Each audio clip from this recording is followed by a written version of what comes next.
I hold in my hands what I believe to be the greatest innovation in American history. And there's been a lot of great innovation in American history. It's the United States Constitution, written and ratified over 225 years ago, signed by our founding fathers on September 17th, 1787. It's 4 pages that are simply, beautifully, and brilliantly written. So brilliantly written that our founding fathers recognized that the needs of the country and its people would change, and that we would need to reimagine their great innovation. The Constitution has been amended just 27 times. A dozen of those amendments actually were proposed when the country was forming in the late 1700s. I believe it's time for one more amendment. And it's not an amendment that addresses the many social issues that our leaders argue about today. I think it's an issue more critical than that. I believe the country needs a more fiscally responsible government than we've been experiencing. Since I became a payer of federal income taxes, the cost of government has more than doubled. Let me say that again.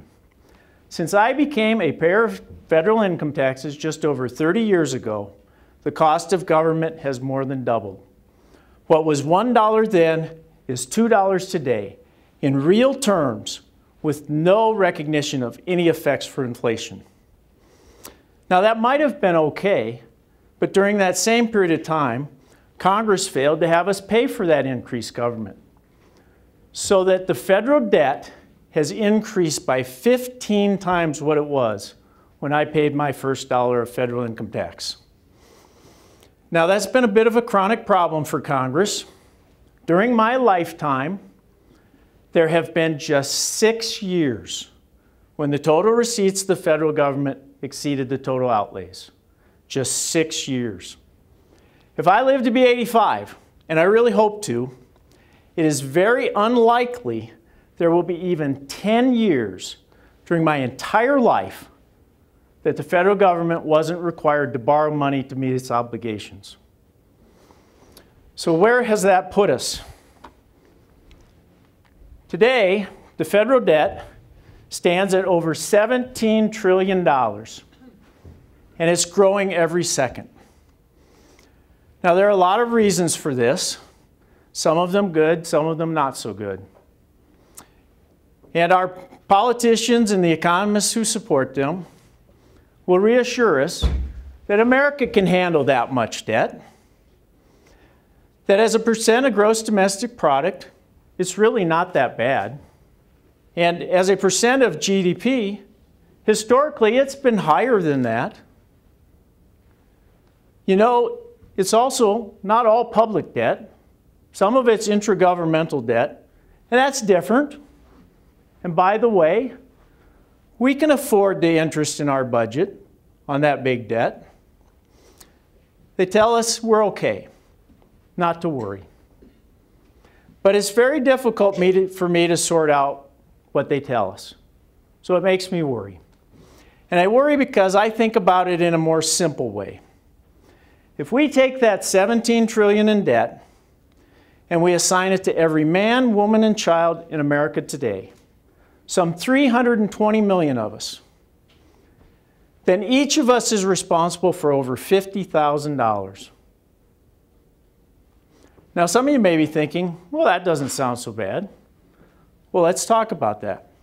If we need to repay this massive federal debt, and believe me, if it keeps growing, we will need to repay it, and we do so over 10 years at a low 4% interest rate, then each and every one of us, each and every American, will have a monthly payment of over $500.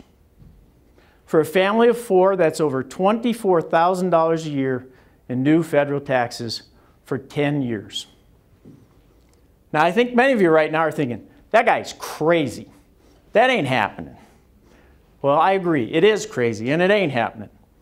So if we need to repay that debt, how might we? Well, we have corporate taxes and we have individual income taxes.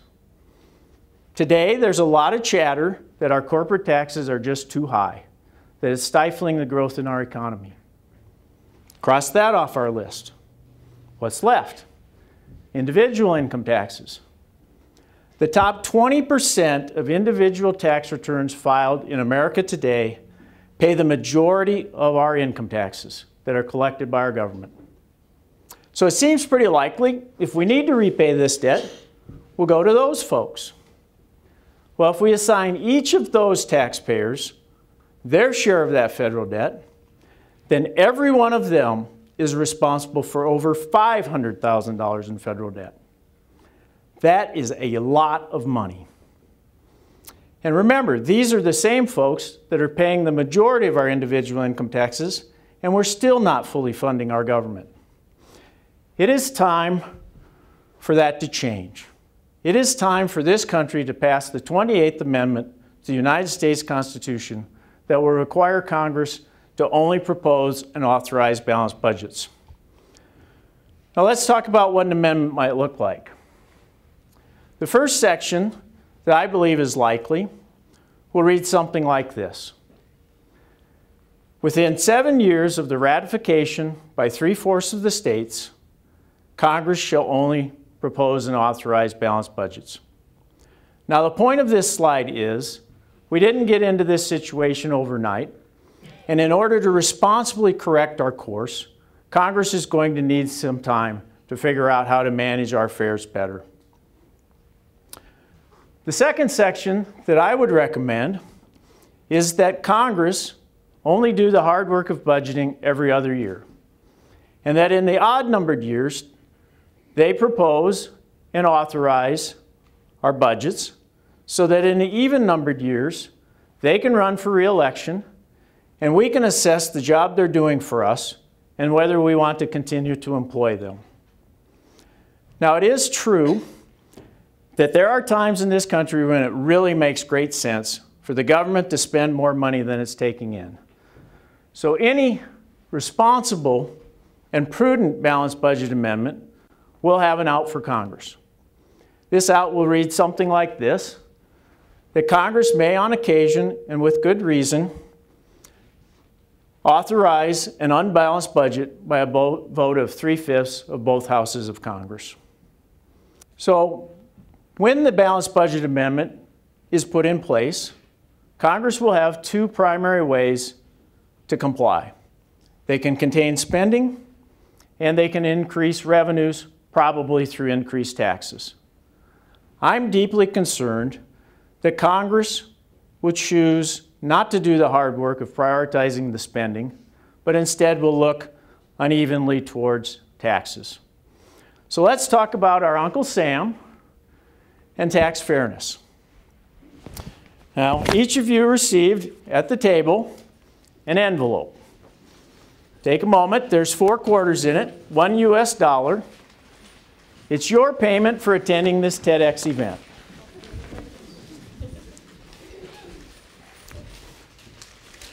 Now let's call it a taxable event.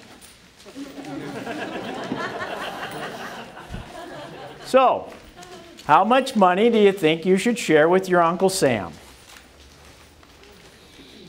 So put in your right hand the number of quarters you believe you should get to keep. And put in your left hand the number of quarters you think is fair to share with your Uncle Sam for our fine government. Okay. Does anyone have just 1 quarter in their right hand? How about 2? Would it make any difference to you if every dollar you earned the rest of the year was taxed at this very same rate? I think it might. Today, our highest marginal individual income tax rate, when combined with the Medicare tax and the Affordable Health Care tax, isn't a lot different than 2 quarters for you, 2 quarters for your Uncle Sam. And in this nation's history, some of our taxpayers have been faced with situations more like 3 quarters for their Uncle Sam and about 1 quarter for them. So I believe that any balanced budget amendment should also provide Congress some direction with regard to taxation. What I would recommend is that the amendment include a section that says that the highest marginal income tax rate for individuals and corporations shall not exceed 25%. So there we have our basic amendment structure. Seems pretty easy. So how do we get it proposed and passed? Well, Article 5 of the Constitution provides us the way. The way that this country has used so far has been by a vote of 2/3 of both houses of Congress proposing amendments to the states for ratification. Now, I think we can all agree that with the makeup of Congress today, it's very unlikely that we'll see them agree to a 2/3 margin to much of anything. Certainly not an amendment that's going to tell them how to manage our government for us. So, fortunately, our founding fathers recognized that there need to be powers vested with the federal government and powers vested with the states.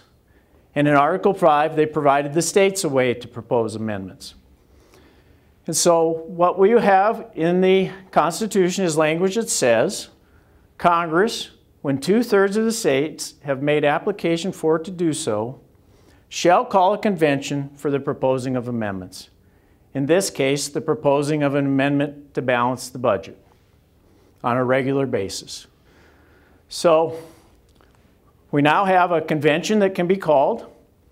Each state will likely get a single delegate.